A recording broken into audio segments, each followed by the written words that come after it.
दिल्ली में यमुना ने तोड़ा 15 साल का रिकॉर्ड। मथुरा वृंदावन में पलायन करने लगे लोग।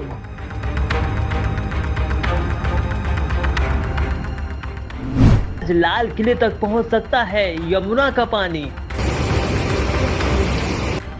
सदर बाजार की तस्वीरों का हाल देख लीजिए। पंकज की दुकान के अंदर पानी है, बेचारा पैर से निकाल रहा है।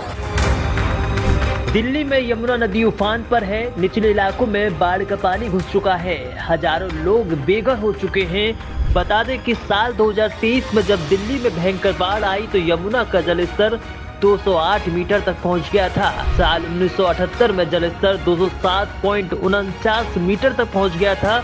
इस सैलाब का असर दिल्ली के सदर बाजार से लेकर रिहायशी इलाकों में देखने को मिल रहा है।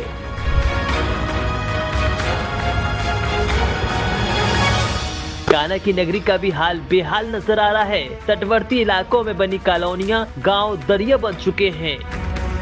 वृंदावन में परिक्रमा मार्ग का हाल क्या है? समाचार सिटी 24 की रिपोर्टर खन्ना सैनी ने इन इलाकों का जायजा लिया। दिल्ली की अथली कुंड से छोड़ा गया पानी और लगातार हो रही बारिश से अब मथुरा के वृंदावन में बाढ़ जैसे हालात पैदा हुए हैं। बताया जा रहा है कि यहाँ की जो कॉलोनी के जो निवासी हैं वह अब अपने सामान को छतों पर लेकर रहने लगे हैं। आप देख सकते हैं मैं इस समय मौजूद हूँ वृंदावन के कालीदेव क्षेत्र यानी कि परिक्रमा मार्ग में, जहाँ से जो बाहर से आने वाले श्रद्धालु हैं वो जल भराव से होकर ही परिक्रमा करते हुए नजर आ रहे हैं। यह परिक्रमा मार्ग पूर्ण रूप से जलमग्न हो चुका है और यहाँ से जो स्थानीय लोग हैं उनका कहना है कि अगर जमुना का जल स्तर आगे और बढ़ता है तो यहाँ बाढ़ जैसे हालात हो जाएंगे और लोगों को यहाँ से पलायन करना पड़ेगा। हालांकि प्रशासन द्वारा जो बाढ़ क्षेत्र यानी जो निचले इलाके हैं उनके लिए राहत सामग्री जैसे और कई उपाय लगातार जल प्रशासन द्वारा किए जा रहे हैं, लेकिन यहाँ जमुना का जो जलस्तर है कम होने का नाम ले रहा है। यहाँ के जो स्थानीय लोग हैं उनके अब माथे पर चिंता की लकीरें साफ देखने को मिल रही हैं। लोग यहाँ बेचैन हैं कि अगर पानी जमुना का जलस्तर यानी कि और बढ़ता है तो यहाँ अब लोग किस प्रकार से अपने घरों में रह पाएंगे। हालांकि प्रशासन द्वारा लगातार मदद की जा रही है, लेकिन उसके बावजूद भी जो स्थानीय लोग हैं उनका कहना है कि जल स्तर कम करने को लेकर भी अभी तक ऐसा कोई उपाय नहीं सोचा गया है जिससे कि जमुना का जल स्तर कम हो सके।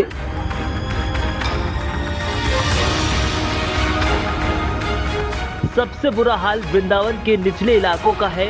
मथुरा में जयसिंहपुरा, विश्राम घाट, लक्ष्मीपुर एरिया पानी से भर गया है। इसके अलावा ग्रामीण क्षेत्रों में महावन के नगला कोस, छाता के बाबूगढ़, माट के नौजील और शेरगढ़ इलाके डूब गए हैं।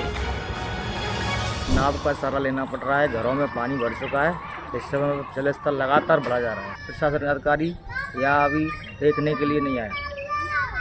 लाइट, घरों की लाइट काट दी गई है। पानी की व्यवस्था दिक्कत परेशानी बढ़ रही है और लगातार ऐसी जलस्तर बढ़ रहा तो मकान भी शायद खाली करना। ये कालीदेव चौराहे तक पानी फुल हो गया है, घोंटू से ज़्यादा। कॉलोनियों में पानी भर चुका है। श्रीजी बाट कॉलोनी में फुल पानी हो गया। घरों से अपना सामान नाव द्वारा लेके बाहर सुरक्षित स्थानों पर जा रहे हैं। बहरहाल 2 दिन तक मथुरा वृंदावन में हालात ऐसे ही रहेंगे। यमुना के जल में निरंतर हो रही बढ़ोतरी से क्षेत्र के हालात चिंताजनक हैं। गांव बाबूगढ़ के ग्रामीण घरों में ताला लगाकर रिश्तेदारों के यहां सुरक्षित स्थान पर चले गए हैं। प्रशासन ने क्षेत्र में सतर्कता बढ़ा दी है। समाचार सिटी 24 के लिए मथुरा से अवधेश रावत, वृंदावन से खन्ना सैनी की रिपोर्ट।